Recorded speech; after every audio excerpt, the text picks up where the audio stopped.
Are you listening?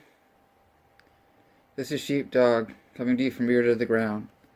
Hope you're all doing well. I have been working on a compilation of writings that I'd like to hear possibly some feedback from you all on. Hope you enjoy the video.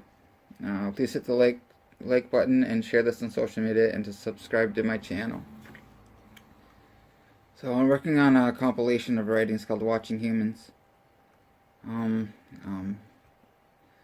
Stuff like rate what you know, people watching, how I refer to as watching humans, lack of human interaction, body language, look at me, byproducts, and why. Start off here with rate what you know. If there has been one thing over the years of writing a compilation of works in the past, is the most prolific writers over the centuries are the ones who write from their personal experience. This is also my common purpose. As I proceed to share with you my own personal experience as it comes to my own, as well as the indirect events that I have witnessed over the years, I have formed my own opinions of how I see this topic of the human condition. I will do so to the best of my ability.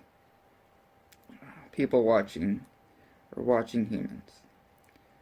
People watching, or however referred to it as watching humans, is the root of my inspiration as it comes to all of my writing. I have been a writer from childhood, but as I grew older, becoming more aware of my surroundings, I began to notice how humans acted around other humans. Often did not correctly correspond with what I could plainly see as the opposite of how I witnessed other humans react to the same kind of event in the past. My observation was that many humans would rather hide their true feelings and emotions than to openly show what they were truly feeling. I refer to this as wearing masks, depending who said human was around, depending which one of these masks that they would be adorning. In my experience watching humans, it is that it gives me a vast amount of opportunity to observe and interact, also to stay connected to the world about myself, while either just walking around town or sitting in a coffee shop observing how humans interact with each other. Many a time I'll find myself in conversation with a complete stranger discussing all kinds of issues. This for me is where I find myself in opportunities to learn the most about the people in my own community from another individual's point of view.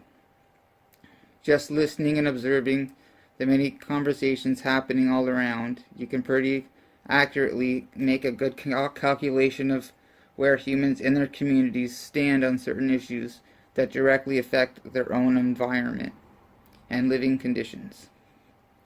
It's much easier to do this in smaller communities, where the majority of its residents can gather and discuss such matters. So is also by my own observation, the size of any said community has a lot to do with how well its residents communicate with each other, or indeed, it's a very large metropolis with many other differing stances on a variety of issues, making it very difficult for any one sect of individuals to come to any kind of agreement on any issues.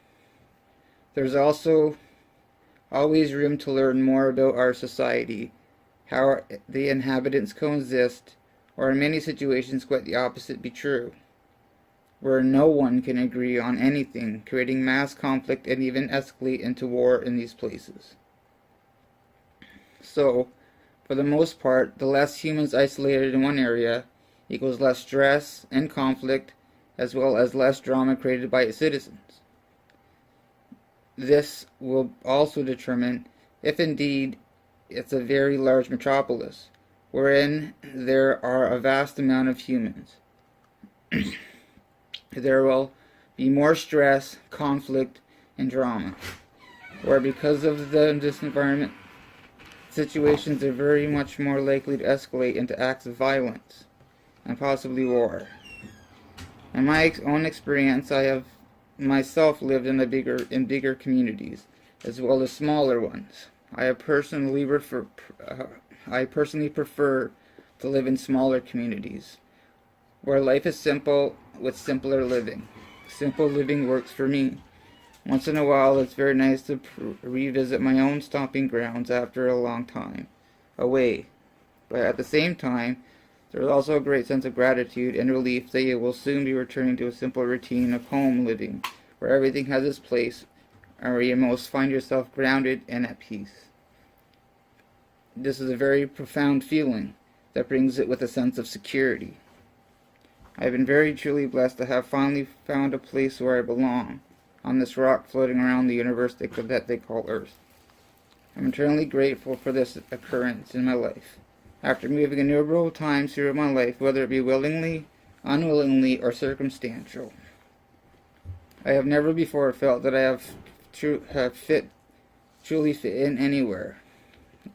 It's a wondrous feeling to have that feeling of belonging, to know that you have finally found some place to call home. Finally having a feeling of security that you have been searching for all your life. I no longer have to continue to search for my utopia. So that's a little bit I wanted to share you for the moment. I'd like to hear some feedback. If you like it, didn't like it, you're indifferent. No, it doesn't matter. I just like to hear what people have to say. Alright, well, this is a sheepdog signing off, and I'll be back to you soon. Thank you.